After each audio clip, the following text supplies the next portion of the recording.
Hey, do a kickflip. Look at your dunks, bro. Shut your bitch ass!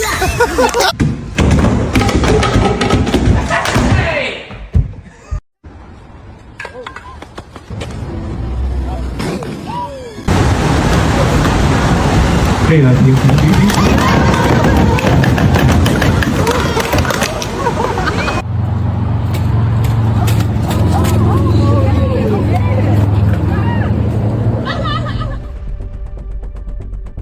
A scary incident on the streets of Oklahoma City, when police say a man threw a Molotov cocktail at another man in a wheelchair in broad daylight. Cops say it actually happened close to police headquarters. Surveillance video shows the victim cross the intersection in his wheelchair. Meanwhile, the suspect seemingly just walks past him, crossing another street. When the suspect reaches the other side of the street, he does an about-face and confronts the man in the wheelchair. Moments later, he's lighting the cocktail and throwing it at the wheelchair, flames breaking out on the road. Witnesses, including passing police officers, rush to help. They detain the suspect while another passerby helped the victim. Officials say he only had minor injuries, but they credit the community and first responders for not letting this situation go any further. For Inside Edition, wildfires triggering thousands of evacuations in northern Minnesota. And out west, hot and dry conditions are supercharging flames in Napa County. Firefighters bulldozing fire lines to keep the combustion contained. Back in Minnesota, the U.S. Forest Service shutting down access to the million-acre Boundary Waters canoe area. This is one of more than a dozen fires in Superior National Forest. But north into Ontario and throughout Canada, there are more than 800 wildfires burning. Because we're experiencing heat waves, there is increased fire activity. All that smoke provoking air quality alerts from the Great Lakes to New York and New England. In Manchester, New Hampshire, a thick, haunting haze turning skies an eerie shade of orange.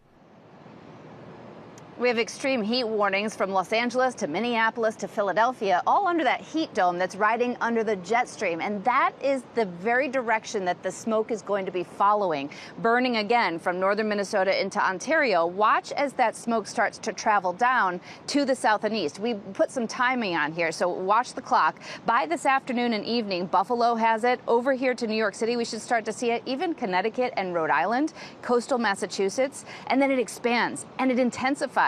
So from Grand Rapids, Michigan and Detroit, it should be really bad by tomorrow morning. You will absolutely see it. And I think it will go to that unhealthy for sensitive groups and maybe even beyond. All of Pennsylvania, Washington, D.C. By tomorrow night, it will be thickest here throughout the mid-Atlantic and Northeast. We also have to talk about the flash flooding. Faith told you there's more to come, and they are in a rare high risk, a level 4 out of 4. Uvalde's in there.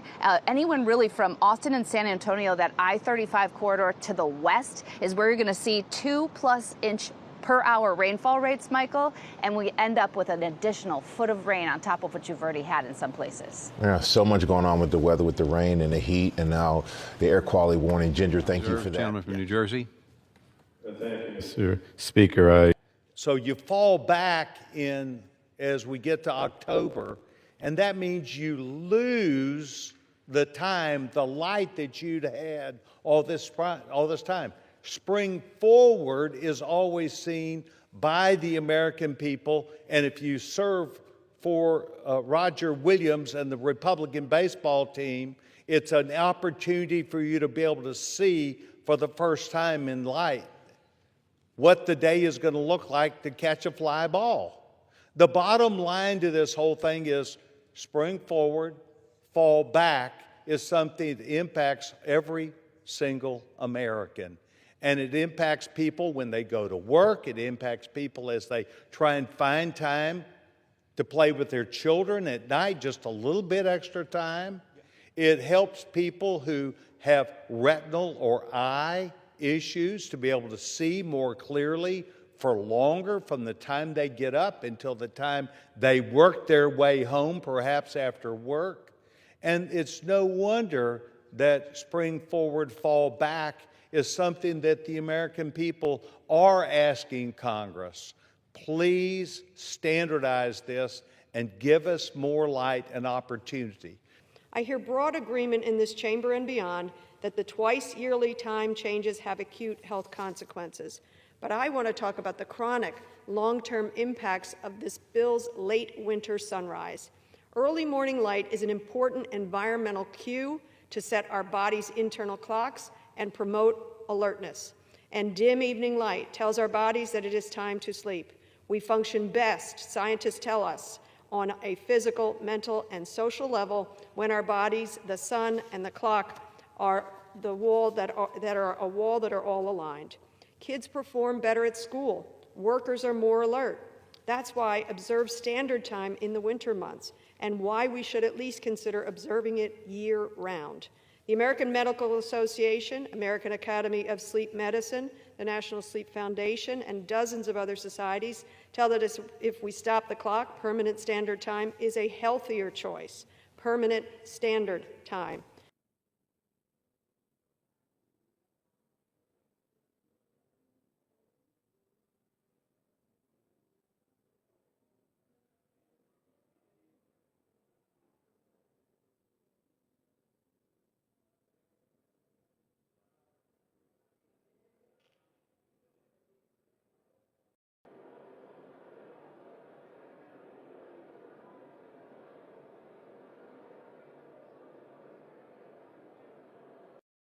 .308, the nays are 117. The bill is passed. Florida, Mr. Frost, on which the yeas and nays were ordered. The clerk will redesignate the motion. Most states and all the state legislatures that have voted on it have all expressed an interest in staying in permanent daylight time. There are some cases that it's going to make sense for the state to think about staying in what's now standard time. When we're looking at people being on permanent daily saving time, that actually changes our relationship to the sun. And in particular, what that means is if we're on permanent daylight saving time, we're going to have many more dark mornings. People will be driving to work, children will be standing there for the bus or walking to school in the dark. And it can increase that by more than 100 days compared to what we currently do right now. Either we have to worry about the commute to work, the commute to school for our children in the morning as safety, or we have to think about the commute home, all right? And so there's always going to be a balance there that we have to make.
Iran displayed new banners showing Trump lying in casket in central Tehran. This comes as Iran's supreme leader on Saturday vowed revenge for the U.S.-Israeli killing of his father and predecessor, hours after President Donald Trump warned against any attempt to assassinate him. Meanwhile, Iranian state media reported explosions near the port city of Bandar Abbas on the island of Qashm and on Bandar Imam Khomeini. It later said fresh U.S. strikes hit the southern port city of Bushehr, home to the country's only civilian nuclear plant. Since the war began, Iran has asserted its control over the Strait of Hormuz and opened fire on ships for taking routes it say are unauthorized. The U.S. in return has imposed its own blockade of Iran's ports, though Trump has backed down on a planned 20% levy on ships using the strait. This is Dabu 7. I've told you guys many times and shown you in the past these massive objects feeding off the sun. But now, here, a moon-sized object is caught on HelioViewer. And as I've done for years and anyone can do, you can go over and you can compile all the images and create your own movie, so to speak, with HelioViewer. And you will catch objects just like this. Again, this is roughly the size of the moon. And when backed out, you can look right there and see the object. And you can see the Earth, for comparison, off to the side. This object caught right next to the sun. Again, it looks like it's feeding off the sun, almost like the sun's a cold fusion gas station. Then, we have the announcement that the FCC has authorized Reflect Orbital Inc. to launch a huge space mirror, Earendel 1. They're going to do it and going to position it at about 625 kilometers in height in the sky. It's going to cast a moving 5-kilometer wide patch of light onto Earth as bright as the full moon. They're saying that the first one is just a test, but Reflect Orbital wants to launch 50,000 more of these into the sky. This is going to be pretty wild. They're selling sunlight on demand, and it's real. It's been talked about before about these things being turned into weapons, even China doing this, making their own mirrors. But they say that it will not burn bright enough to start a fire. All of this yet to be seen. Apparently, they're looking to use this in emergency situations and for people that want to pay for light around the clock. Others argue that animals that are nocturnal and all types of other things are going to be thrown off a rhythm because of this. Wow. This is the latest. Eyes to the skies.